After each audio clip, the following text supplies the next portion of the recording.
If I were to tell you that the majority of poker players make a ton of mistakes on how they think through an entire hand, and also what they base their decision on, whether or not a hand is a strong one or a weak one, and if you think that is interesting, then make sure to stick around today, guys, until the end of this episode, because I'm gonna give you quick and simple tips to make better decisions next time when you sit down at the table, both pre and post flop. We're gonna use one hand example to illustrate the process better.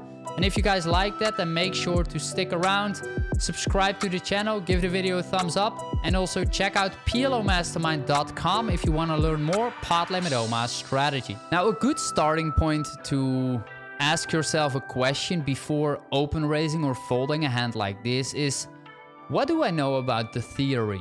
Is there any information available about the strength of my hand and also what my overall range is supposed to do? When we look at a cutoff scenario, we can see, for example, that around 30% of all the hands that are dealt to us, we are supposed to open raise in theory with. Now, when we then look at a hand like Queen, Queen, Jack, 6 in theory again, we can also learn that this is a very marginal open raise. We're only winning a small fraction of the dead money in the middle, and therefore it becomes extremely important to ask ourselves additional questions. And the reason for that is that our opponents all have very different tendencies, and based on those tendencies, the likelihood of winning more money than we are expected to do increases, or the likelihood to actually win less money and therefore maybe make an unprofitable open raise also can increase. So asking additional questions is super important in any scenario, and especially also pre-flop. So let me give you guys a couple of questions to ask yourself here before open raising or folding with Queen, Queen, Jack, 6. Now, the first question you want to ask yourself really is, who is sitting on my left? If you are on the cutoff and you have a hand like Queen, Queen, Jack, 6, for example, what you want to know is how likely is it that the button will fold pre-flop if you decide to open raise. The worst case scenario for a hand like this is if you have a player on your left who's playing a lot of hands, so it's unlikely that you pick up the pot pre-flop, or you have someone sitting on the button who's going to do a lot of 3-betting versus you. And a disconnected single-suited paired hand like this does extremely bad versus a 3-betting range, especially when we're out of position. And that is because we're often going to a flop after calling, and then we end up check folding super often because this hand just simply doesn't flop a very strong hand that often. Once you know more about the button's tendencies and you made up your mind how he is performing and playing, ask yourself who is sitting in the blinds. What are the tendencies of the small and the big blind? Are these players, for example, playing a ton of hands, or maybe are they over folding pre-flop versus steal?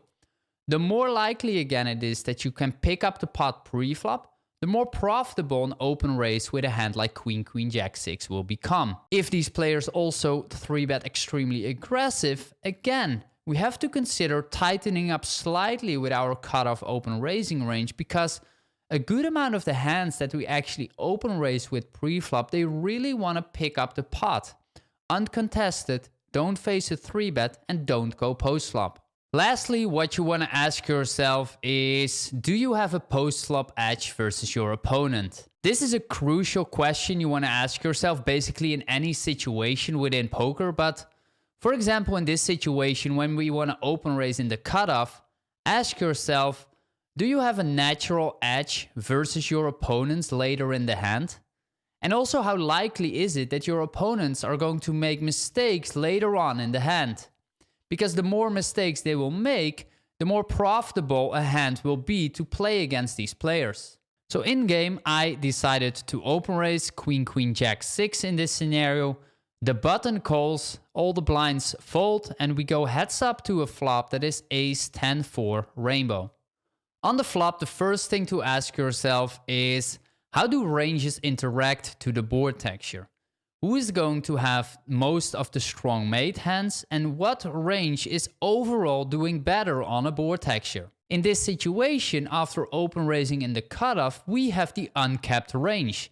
We still have all the aces in the range, and the button, who decided to call preflop and not 3-bet, therefore doesn't have aces anymore in his range, and also excluded a lot of his very best ace-x hands because he would 3-bet all of them, or the majority of them, preflop basically. Now that you know that, you can also understand that the cutoff, which is myself in this situation, has a polarity advantage, and a polarity advantage in poker means that that player has more of the very best hands on a certain board texture, and we also have an overall range advantage.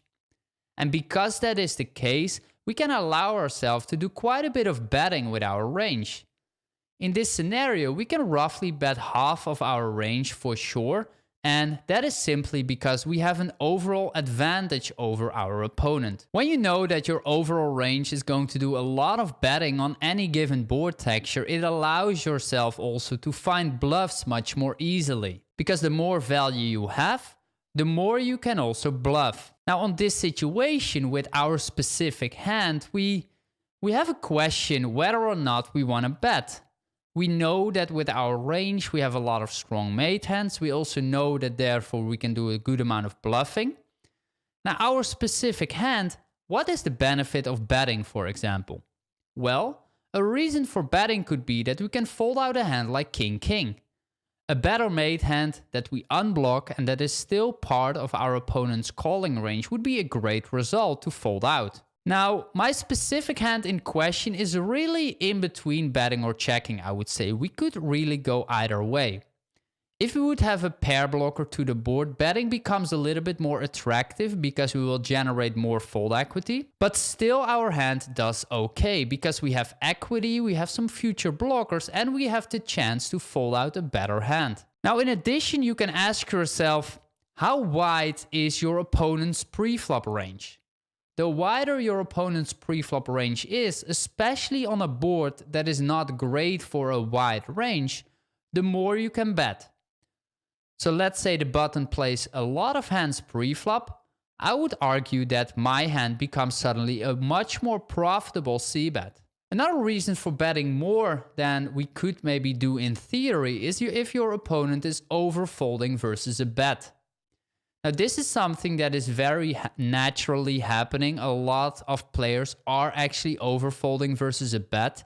And whenever you notice that tendency by your opponent, the simple exploit is to bet more and make your opponent therefore fold more often. And by giving an answer to those two simple questions, it becomes a much easier decision whether or not you want to bet or check.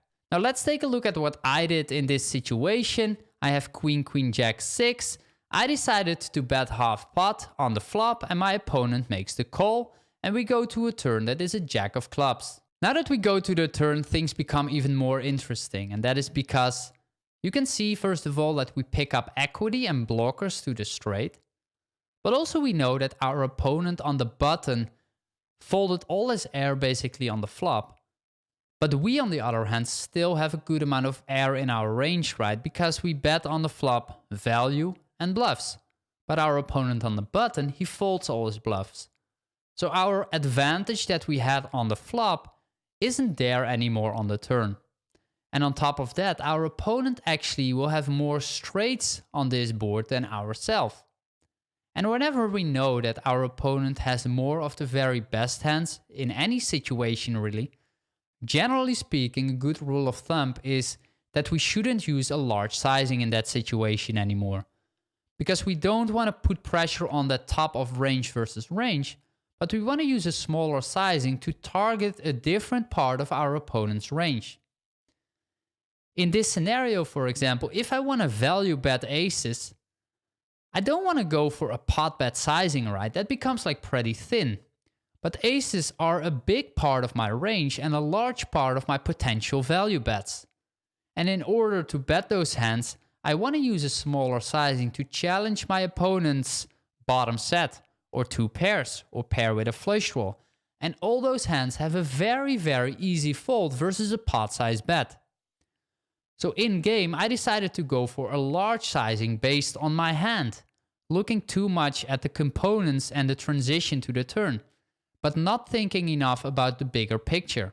Understanding that my range cannot support a large bet sizing, and that the prime hands in my range that I want to value bet are actually not straights, but they're probably aces or any other like very strong mate hand that isn't a straight basically. So now that I know more about that, I think that is an interesting and helpful principle and takeaway to use in future hands that I'm gonna play.